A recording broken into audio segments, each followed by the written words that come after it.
एक बूढ़ी माँ की दर्द भरी कहानी। 75 साल की उम्र में कमला देवी की याददाश्त काफ़ी कमज़ोर होती जा रही थी। उन्हें रोज़मर्रा की चीज़ें याद न रहती, लेकिन जो उन्हें हमेशा याद रहता था वह उनका बेटा। दिन हो या रात, एक पल भी ऐसा ना होता जब उन्हें अपने बेटे की याद ना आती। 3 साल बीत चुके थे बेटे को अपना घर छोड़कर विदेश में बसे हुए। इन 3 सालों में बूढ़ी माँ और ज़्यादा बूढ़ी हो गई थी। दूसरी तरफ बेटा था जो साल भर में एक आध बार अपने माँ को फ़ोन कर लिया करता, 1-2 मिनट से ज़्यादा बातें भी नहीं करता था। फिर भी यह बूढ़ी माँ टकटकी लगाए अपने बेटे का इंतज़ार करती रहती। एक दिन बेटे का विदेश से फ़ोन आया कि हेलो सुन रही हो ना माँ, संजू बोल रहा हूँ, तुम्हारा बेटा। कैसी हो माँ? मैं ठीक हूँ बेटा। तुम बहू और मेरा पोता कैसा है? माँ ने पूछा। सब अच्छे हैं माँ, मैं अगले हफ्ते गांव आ रहा हूँ माँ तुम्हें लेने। अब हम सब साथ में लंदन में ही रहेंगे माँ। तुम्हारी बहू कह रही थी माँ को यहाँ पर लेकर आओ, बेचारी अकेली वहाँ परेशान होती होगी, बेटी ने कहा। माँ की बूढ़ी सूखी आंखें आंसुओं से भीग गई। उसके कमज़ोर शरीर में नस नस में खुशी की लहर दौड़ गई। बेटी और बहू का अपने प्रति प्रेम देखकर माँ के मन में खुशी भर आया। बेटे ने आगे कहा, माँ तैयार रहना माँ, मुझे ज़्यादा दिन छुट्टी नहीं है। जिस से जितने पैसे लेने हैं लेकर रखना। तब तक मैं प्रॉपर्टी डीलर से बात कर लेता हूँ। घर के लिए? घर के लिए? माँ ने पूछा। हाँ माँ, गांव का घर हमें बेच देना पड़ेगा। अब हम साथ में ही रहने वाले हैं, तो वहाँ पर घर रखने का कोई मतलब नहीं है माँ, बेटे ने कहा।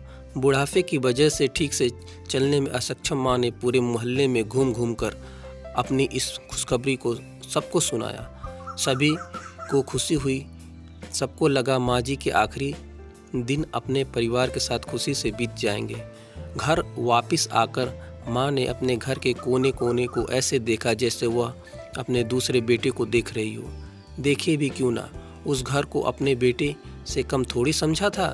अपने पति के साथ 40 साल यहीं तो समय बिताए थे, लेकिन अब मजबूर थी। बुढ़ापे के आखिरी साल बेटे और बहू के साथ बिताना चाहती थी। दिल पर पत्थर रख कर बेचने के लिए माँ तैयार हो गई। आनन फानन में बेटे ने घर को आधे दामों में बेच दिया। माँ ने ज़्यादा नहीं, लेकिन जिन चीज़ों को दिल से लगा था उन चीज़ों को समेटा और बेटे के साथ टैक्सी में बैठकर एयरपोर्ट के लिए चली गई। एयरपोर्ट पर आकर बेटे ने माँ से कहा, माँ तुम यहाँ बेंच पर बैठो, मैं सामान और बोर्डिंग पास की जांच करा कर आता हूँ। वहाँ वक्त लगता है और खड़ा रहना पड़ेगा, तुम्हें तकलीफ़ होगी, तुम यहीं आराम करो। मैं यूँ गया और यूँ आया। माँ बेंच पर बैठ गई और बेटा अंदर चला गया। काफ़ी समय हो गया, बेटा वापस नहीं लौटा। माँ सोचने लगी, ज़्यादा भीड़ होगी इसलिए देर लग रही होगी। अंधेरा होने को आया। अब तो लोगों की चहलकदमी भी कम होने लगी। माँ को अब चिंता होने लगी। एक कर्मचारी ने आकर पूछा, किससे मिलना है माँ जी आपको? यहाँ पर क्यों बैठी हैं?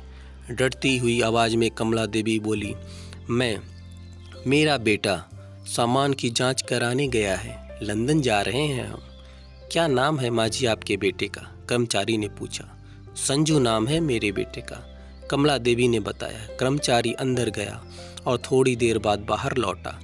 उसने कमला देवी से कहा, माँ जी लंदन जाने वाली फ़्लाइट तो दोपहर में ही जा चुकी है और आपका बेटा भी उस फ्लाइट में बैठकर लंदन जा चुका है।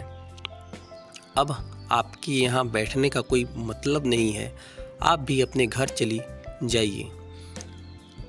क्या जा चुका है और मैं घर जाऊं? घर? माँ की आंखों में आंसू का सैलाब उठने लगे। जैसे तैसे माँ घर पहुंची, जो अब उसका था ही नहीं, बिक चुका था। वो वहीं बरामदे में तुलसी के पास सो गई। घर के नए मालिक को उस पर दया आई तो एक कमरा किराए से उसको दे दिया। पेंशन के पैसों से खाना और किराए का बंदोबस्त हो जाता। दिन बीतने लगे।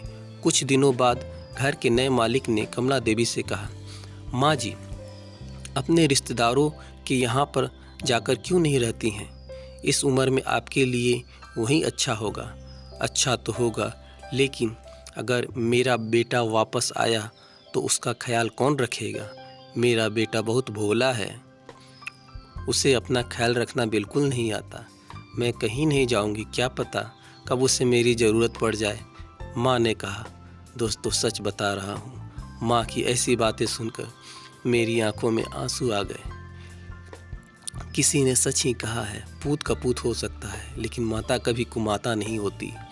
दोस्तों, आप सभी से हाथ जोड़कर विनती करता हूँ, अपने माता पिता की जितनी हो सके सेवा करना, उनके साथ कभी बुरा बर्ताव नहीं करना। दोस्तों, आपको यह शिक्षाप्रद कहानी कैसी लगी? ऐसी ही मोटिवेशनल स्टोरी सुनने के लिए आप हमारे चैनल फुचकू हिंदी स्टोरी को लाइक एंड सब्सक्राइब ज़रूर कर लीजिएगा। दोस्तों, आपका सपोर्ट हमारे चैनल के लिए बहुत ज़रूरी है। कृपया कर आप हमारे चैनल को सपोर्ट करिए।